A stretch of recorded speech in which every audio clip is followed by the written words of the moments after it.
Hey guys, today we have a Let's Play. Today we're playing Dagon. It's a Lovecraftian horror. It's extremely linear, just tells a story. See what we can get into. Let's go.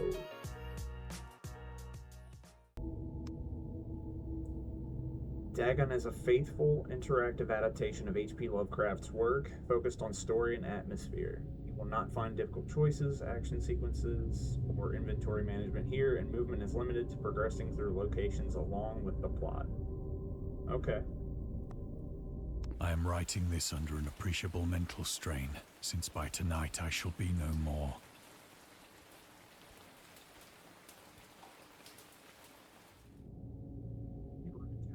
Interactive elements. Some of them will allow you to continue your journey. Others reveal interesting facts about the original short stories. Okay. All right.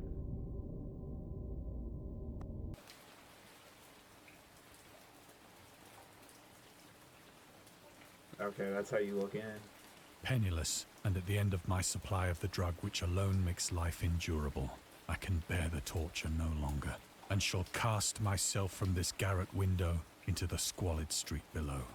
That sounds like a great idea. Do not think from my slavery to morphine that I am a weakling or a degenerate. When you have read these hastily scrawled pages, you may guess, though never fully realize, why it is that I must have forgetfulness or death.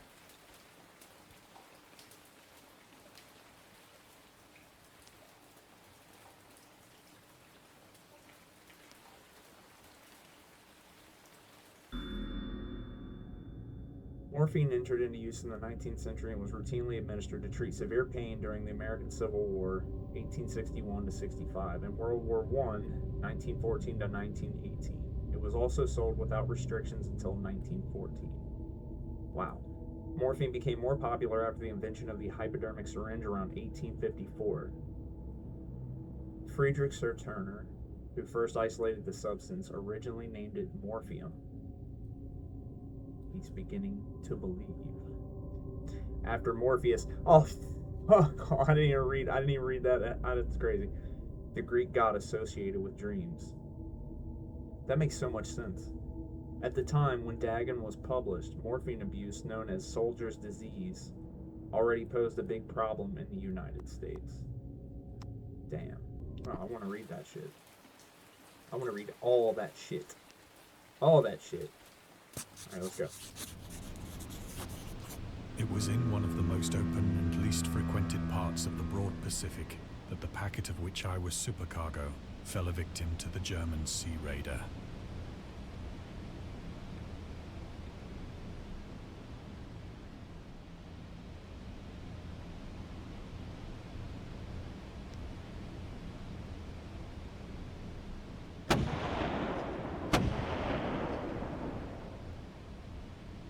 The Great War was then at its very beginning, and the ocean forces of the Hun had not completely sunk to their later degradation.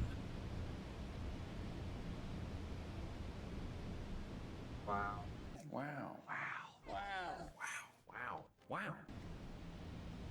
So that our vessel was made a legitimate prize, whilst we of her crew were treated with all the fairness and consideration due us as naval prisoners.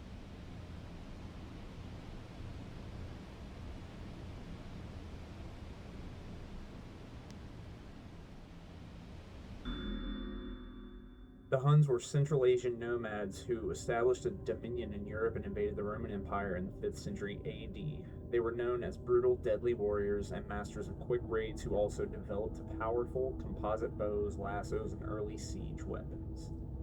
During World War I, the British used the word Hun as a synonym for Germans in order to emphasize their brutality. However, the term originated when the German Emperor Wilhelm II gave a speech to his troops on 27th July 1900 before they embarked to China. Should you encounter the enemy, he will be defeated. No quarter will be given. Prisoners will not be taken. However, whoever falls into your hands is forfeited. Just as 1,000 years ago, the Huns under their king Attila made a name for themselves, one day, even today, makes them seem mighty in history. and legend. May the name German be affirmed by you in such a way in China that no Chinese will ever again dare to look cross-eyed at a German. Thank you. The refusal to take prisoners was a clear breach of the laws and customs of war adopted during the First Hague Convention of 1899. Yes, I do voices. I will continue to do them. That's cool. I like all the trivia. I like that.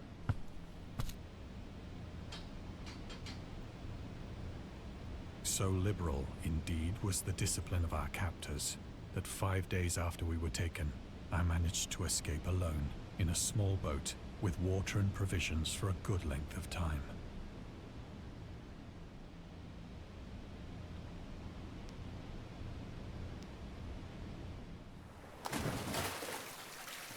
In he goes.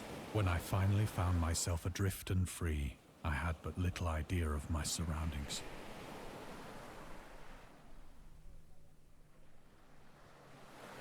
Oh, that's pretty.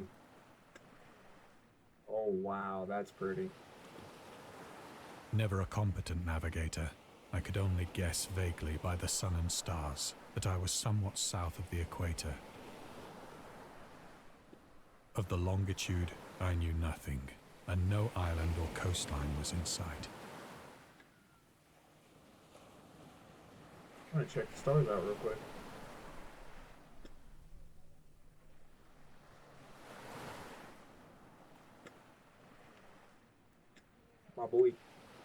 My boy, you lost.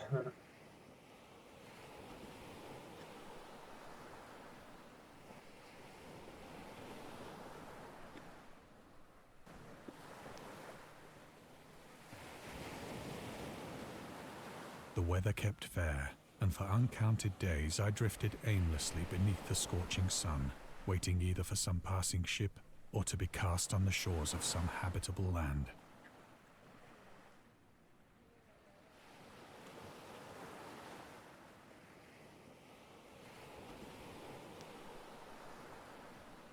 Sure, I'm not missing anything. I'm gonna look around.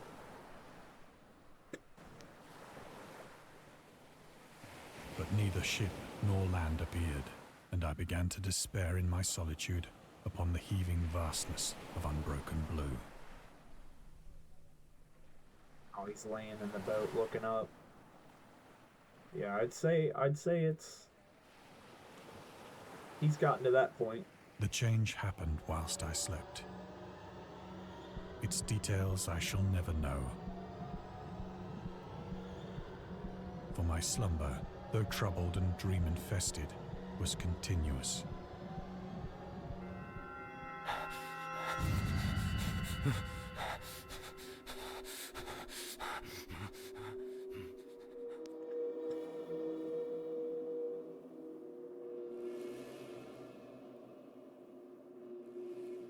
I love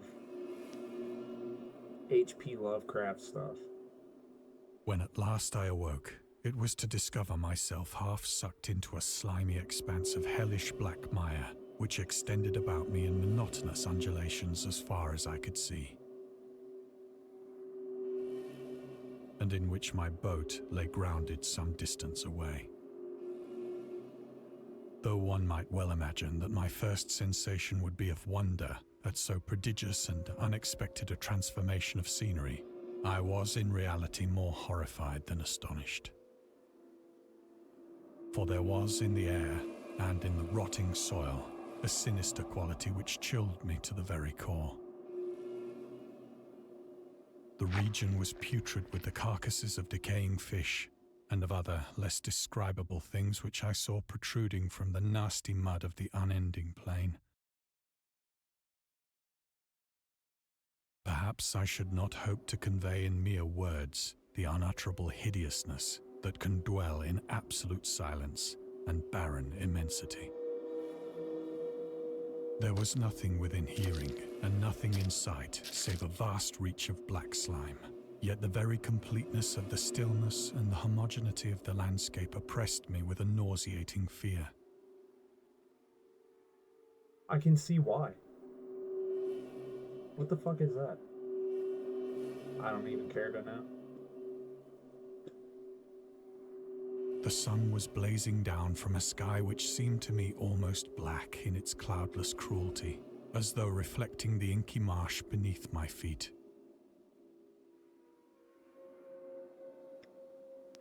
I'll look around really quick because I don't want to miss. Yep, don't want to miss anything. The origins of Dagon. Dagon seemed to be inspired by Fishhead, a short novel by Irvin S. Cobb about unnatural affinities between a hybrid idiot and the strange fish of an isolated lake. Supernatural horror in literature, H.P. Lovecraft. And Lovecraft's dream about a strange island emerging from the ocean and him crawling in the ooze that covered its surface. I dreamed that whole hideous crawl, and can yet feel the ooze sucking me down. In defense of Dagon. H.P. Lovecraft. That's cool. Lovecraft's interest in the topic stemmed from his aversion to fish and sea smells, in his own words. I've hated fish and feared the sea, and everything connected with it since I was 2 years old. But I cannot recall what earlier experience gave me such a profound and lasting aversion to the sea and seafood. You love me! You really love me! The Dweller in Darkness, Lovecraft, 1927, Donald Vandre. Wow. This is really cool.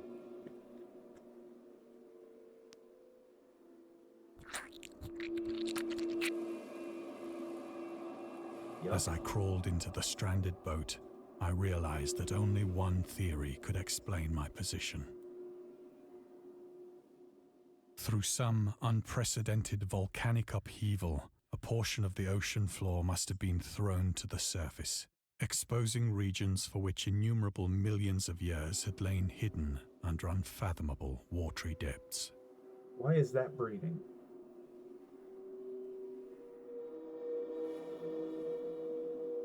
Somebody get these guys back in the water. They are struggling.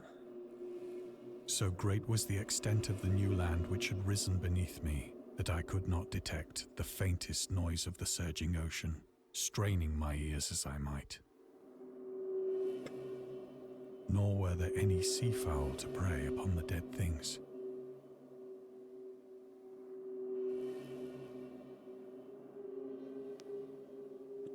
Real quick, have a look around, make sure I'm not missing anything. That looks like a mirror of the night sky, not black ooze. Look at that. And it's kind of sparkling. For several hours I sat thinking or brooding in the boat, which lay upon its side and afforded a slight shade as the sun moved across the heavens. As the day progressed, the ground lost some of its stickiness and seemed likely to dry sufficiently for traveling purposes in a short time. Yeah, you're not gonna catch me walking out into that shit. Just saying. I just don't. That night I slept but little, and the next day I made for myself a pack containing food and water, preparatory to an overland journey in search of the vanished sea and possible rescue.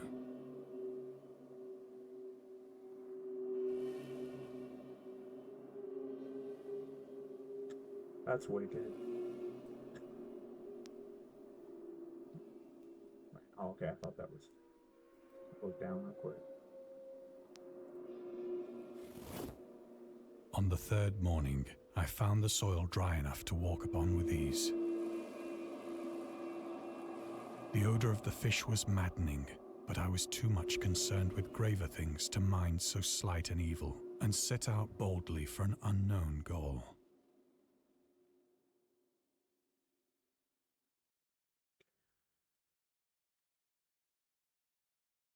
Now you know the deal. Look around before progressing.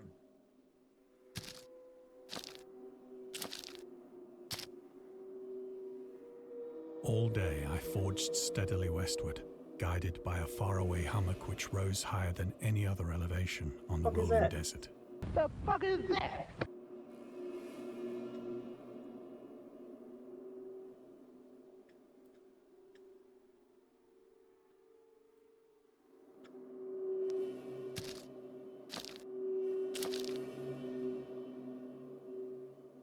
Oh, not a sperm whale. No.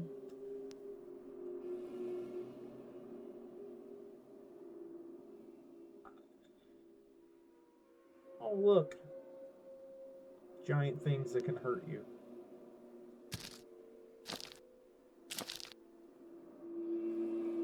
That night, I encamped, and on the following day still travelled toward the hummock, though that object seemed scarcely nearer than when I had first espied it.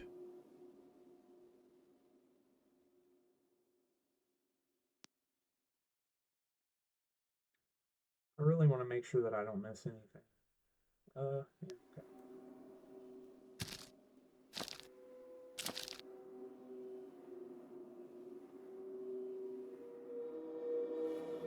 By the fourth evening, I attained the base of the mound, which turned out to be much higher than it had appeared from a distance. I was gonna say, you go to the base of it, sure, but like that motherfucker's a lot bigger than you think it is. An intervening valley setting it out in sharper relief from the general surface. Alright, good. Further away from those things that were.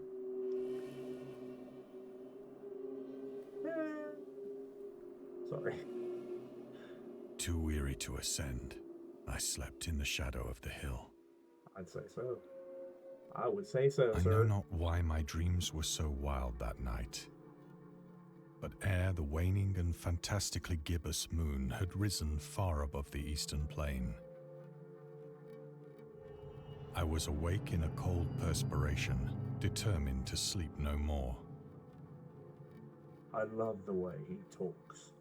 I was awake in a cold perspiration, determined to sleep no. I love the voice acting in this game. Such visions as I had experienced were too much for me to endure again. And in the glow of the moon I saw how unwise I had been to travel by day. Without the glare of the parching sun, my journey would have cost me less energy. Indeed, I now felt quite able to perform the ascent which had deterred me at sunset. Picking up my pack, I started for the crest of the eminence.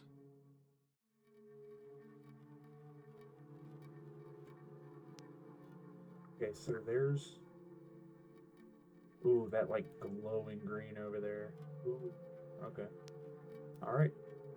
Forward we shall go. I have said that the unbroken monotony of the rolling plain was a source of vague horror to me. But I think my horror was greater when I gained the summit of the mound and looked down the other side into an immeasurable pit or canyon, whose black recesses the moon had not yet soared high enough to illumine.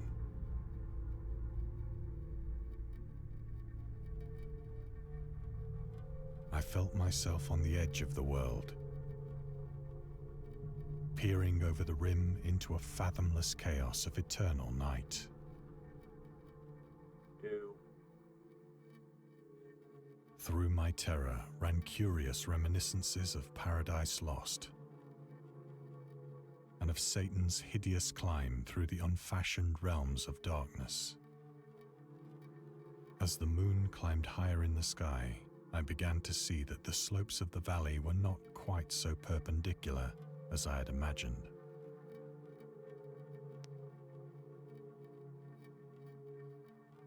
Yep. Ledges and outcroppings of rock afforded fairly easy footholds for a descent. Maybe for the Prince of Persia. Jesus. Fucking hardcore parkour. Jeez, oh Pete's. Okay, I guess. Whilst after a drop of only a few hundred feet, the declivity became very gradual. Only a few hundred. Okay. Okay.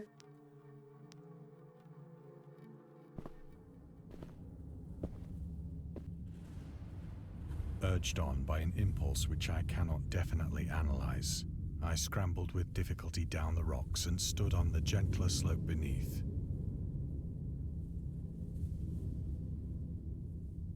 Gazing into the Stygian deeps, where no light had yet penetrated. All at once, my attention was captured by a vast and singular object on the opposite slope, which rose steeply about 100 yards ahead of me. An object that gleamed whitely in the newly bestowed rays of the ascending moon.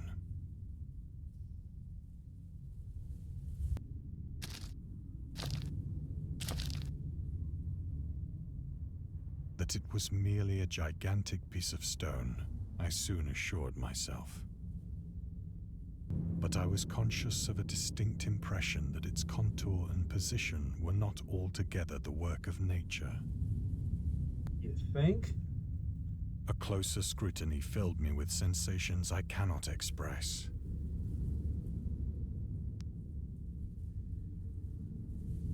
Man, I would say so, because, like, if I were caught in this and seeing this... For despite its enormous magnitude, and its position in an abyss which had yawned at the bottom of the sea since the world was young, I perceived beyond a doubt that the strange object was a well-shaped monolith, whose massive bulk had known the workmanship and perhaps the worship of living and thinking creatures. Dazed and frightened, yet not without a certain thrill of the scientist's or archaeologist's delight, I examined my surroundings more closely. Do now. Saw that. That's a bit uneasy.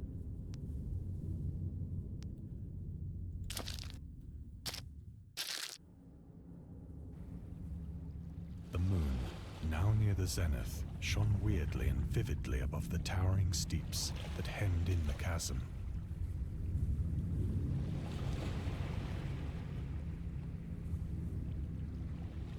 And revealed the fact that a far-flung body of water flowed at the bottom, winding out of sight in both directions and almost lapping my feet as I stood on the slope.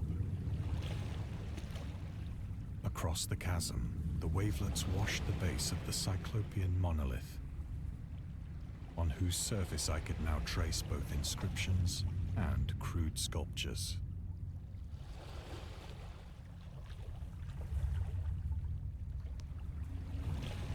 Quick look around. Okay. Up.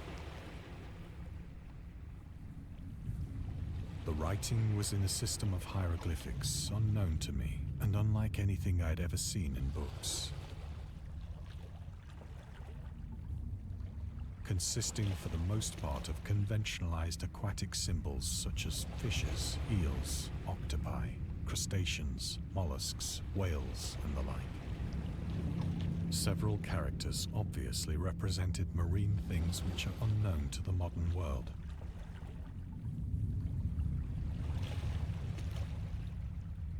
But whose decomposing forms I had observed on the ocean-risen plain. It was the pictorial carving, however, that did most to hold me spellbound.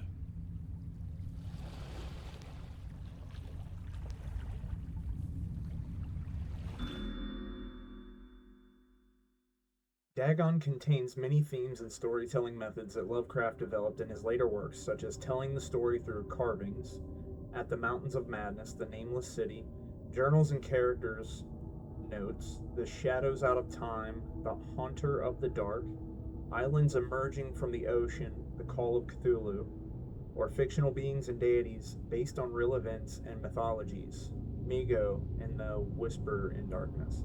It's also considered the origin of the popular Cthulhu mythos. Some of Lovecraft's other stories also conclude in a manner similar to Dagon, but let's skip the details in order not to spoil the ending.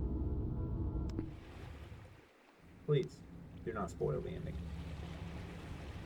plainly visible across the intervening water on account of their enormous size, were an array of bas-reliefs whose subjects would have excited the envy of a Doré. Were those supposed to be like mer people? I think that these things were supposed to depict men, at least a certain sort of men. That's what I thought. Though the creatures were shown disporting like fishes in the waters of some marine grotto. Also, they're standing around the same monolith it appears that you are. So, let's kind of look around, make sure we're not being... Or paying homage at some monolithic shrine, which appeared to be under the waves as well. Of their faces and forms I dare not speak in detail, for the mere remembrance makes me grow faint. Grotesque beyond the imagination of a Poe or a Bulwer.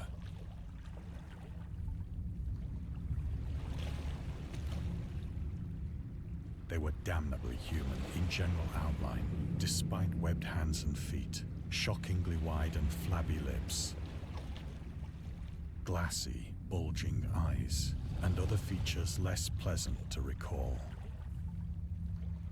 Curiously enough, they seem to have been chiseled badly out of proportion with their scenic background.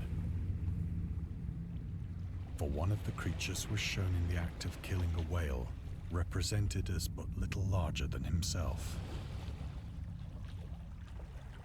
I remarked, as I say, their grotesqueness and strange size, but in a moment decided that they were merely the imaginary gods of some primitive fishing or seafaring tribe. Some tribe whose last descendant had perished eras before the first ancestor of the Piltdown or Neanderthal man was born.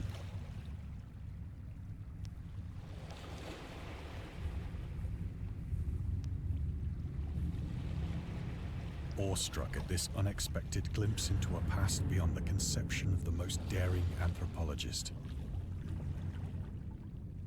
I stood musing whilst the moon cast queer reflections on the silent channel before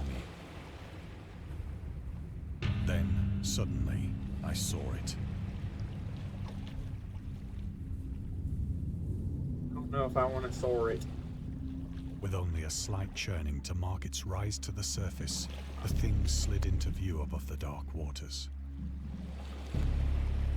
Vast, Polyphemus-like and loathsome, it darted like a stupendous monster of nightmares to the monolith, about which it flung its gigantic scaly arms, the while it bowed its hideous head and gave vent to certain measured sounds.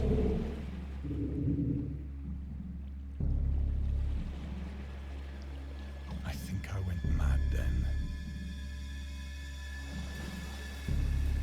Of my frantic ascent of the slope and cliff, and of my delirious journey back to the stranded boat, I remember little.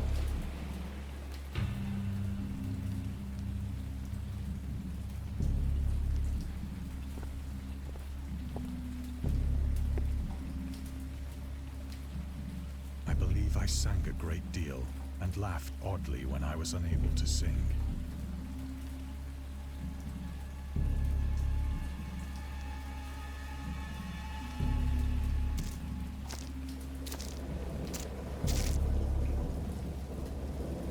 I have indistinct recollections of a great storm sometime after I reached the boat. At any rate, I know that I heard pearls of thunder and other tones which nature utters only in her wildest moods.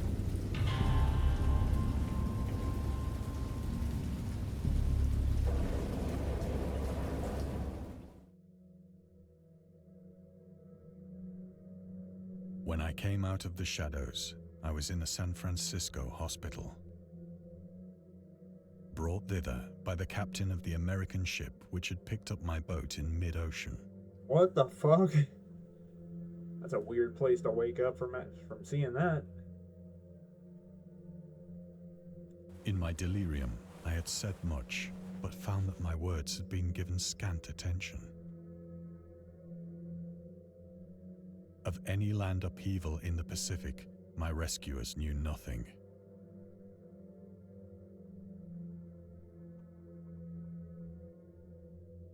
Nor did I deem it necessary to insist upon a thing which I knew they could not believe.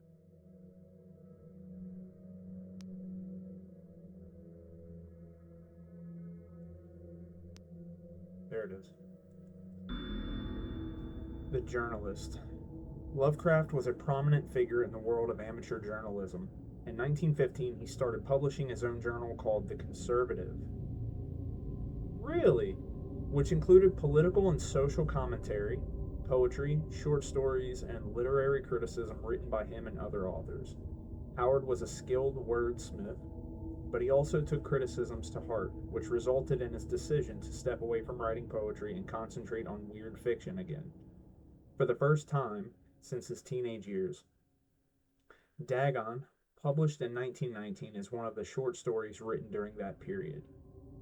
In this example excerpt from The Conservative, the master of horror fiction explains his attitude toward warfare and the idea of world peace.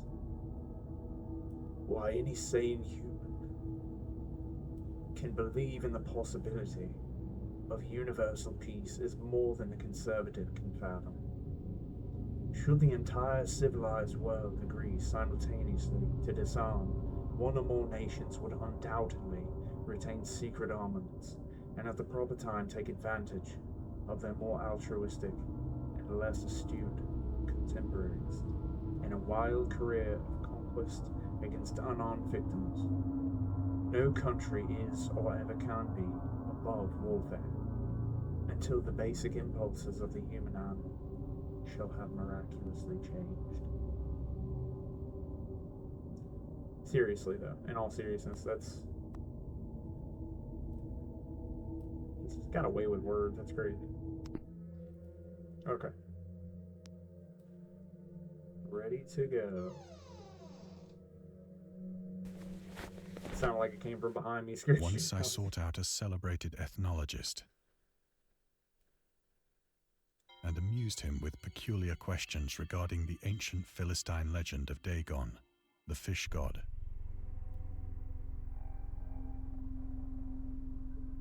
Dagon. Dagon. I just looked at my light and nodded at the camera. That was funny.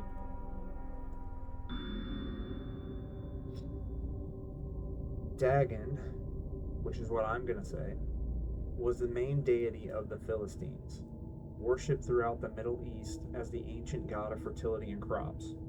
In Hebrew, the word Dagon was a common noun for grain. The rulers of Akkad, Mesopotamia, chose him as the patron saint of their war conquests. He also appeared as the judge of the dead in an Assyrian, wow, the bad Assyrians, in an Assyrian poem. Wow, that was a long time ago. And an underworld prison warder in one, and an underworld prison warder in one of the Babylonian texts. Huh? He is often mistakenly taken for a fish god due to the wrong interpretation of his name, as in Hebrew the word dag means fish. In H.P. Lovecraft's works, Dagon is an underwater deity ruling over the deep ones, a humanoid race with fish traits that reside in the oceans. He's worshipped by a secret cult called the Esoteric Order of Dagon. I wonder if that shit... Okay, no, I don't. No, I don't wonder. They can keep it to themselves. That's cool. Go around, see if there's anything else. Really good graphics in this game. Put some WD-40 on that there chair But there, soon boy. perceiving that he was hopelessly conventional, I did not press my inquiries. The Necronomicon? Get the Necro fuck out of here. The Necronomicon. What are the other books? Picture books. Picture stories. Oh, that's cute.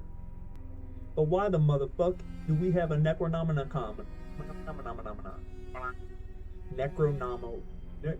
Necronomicon. I said it right, okay. I have ADHD, leave me alone. The H is extra prominent today. Oh, okay, so that's what we're going to look at. Oh. August Derleth and the Cthulhu Mythos. August Derleth was an American writer and anthologist. He also befriended Lovecraft and published many of his works through his company, Arkham House. Although he greatly contributed to the popularization of the author's works after his death, he is surrounded by numerous controversies, which I'm sure we are getting ready to find out about. One of his most questionable decisions involved introducing the good versus evil doctrine. Derleth was a devout Catholic to the Cthulhu mythos, which contrasted with Lovecraft's view of the world and his approach to cosmic horror. As a result, the author's works were often misunderstood and misrepresented in today's culture.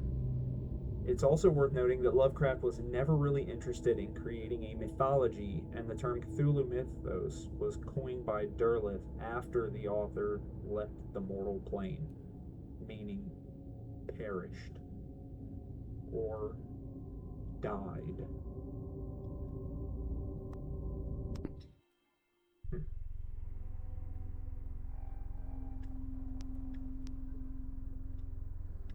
Damn. What time is it? Is it lunchtime? No, not yet. Oh. Excuse me. Do you need something? Your nose is crooked, so is mine. Leave me alone. Okay. Is that a bong? Okay, excuse me, sorry. What time is it? What are we looking at? Don't bring me all the way over here to not look at that. Okay. It is at night, especially when the moon is gibbous and waning, that I see the thing. I tried morphine, but the drug has given only transient surcease and has drawn me into its clutches as a hopeless slave. Damn, bro. So now I am to end it all, having written a full account for the information or the contemptuous amusement of my fellow men. My dude, nothing is that deep.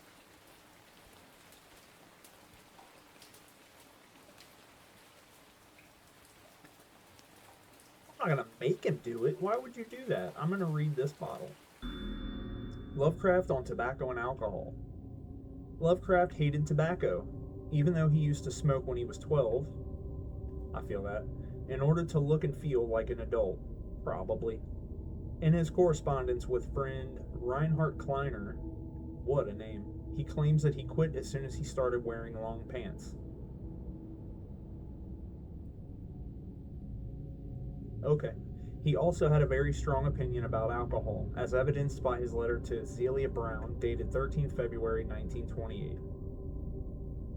As for the matter of drinking, I have never tasted intoxicating liquor, and never intend to, having a strong aesthetic disgust at anything which blunts or coarsens the delicate natural equipoise of the evolved human intellect and imagination. Drinking excited my personal repugnance, hence I don't drink. Let the herd do what they will. I am rather in favor of prohibition, the prohibition of any one antisocial force, as well as of any other. Source: The Spirit of Revision, Lovecraft's letter to Zelia Brown Reed Bishop. That is a long name, Zelia Brown Reed Bishop. H.P. Lovecraft, Sean Branny, and Andrew Lamont, S.T. Joshy. Hi. I wasn't a part of that. I don't know why they're mentioning me. Do I have to make him drink it? Like, he doesn't need to do it, right? Okay, sure. Often, I ask myself if it could not all have been a pure phantasm. A mere freak of fever as I lay sun-stricken and raving in the open boat after my escape from the German man of war. This I ask myself, but ever does there come before me a hideously vivid vision in reply. I cannot think of the deep sea without shuddering at the nameless things that may at this very moment be crawling and floundering on its slimy bed. Worshipping their ancient stone idols. Ah, carving bitch, their I don't own do that. detestable likenesses on Oh. submarine obelisks of water-soaked granite. Oh, ho, ho.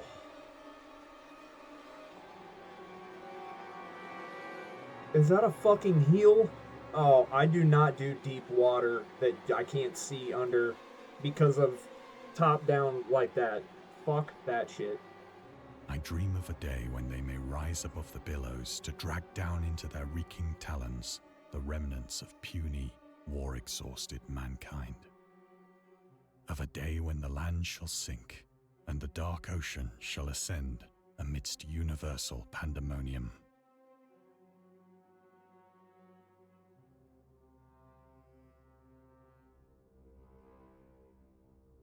Jesus.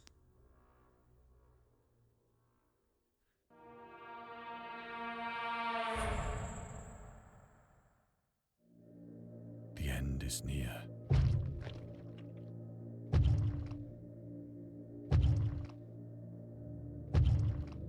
I hear a noise at the door, as of some immense slippery body lumbering against it. Because it knows you saw it. It knows you saw it.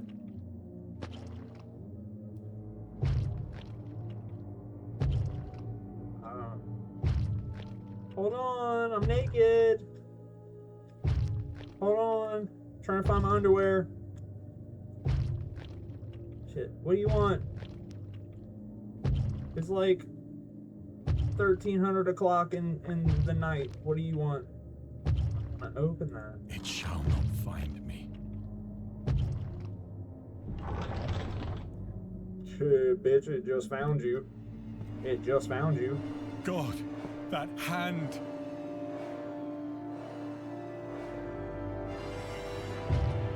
The window! The window! The wall, the wall.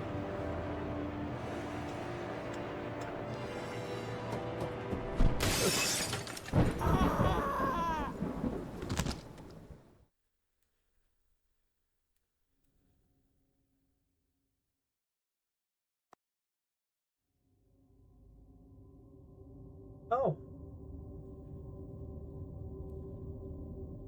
Okay.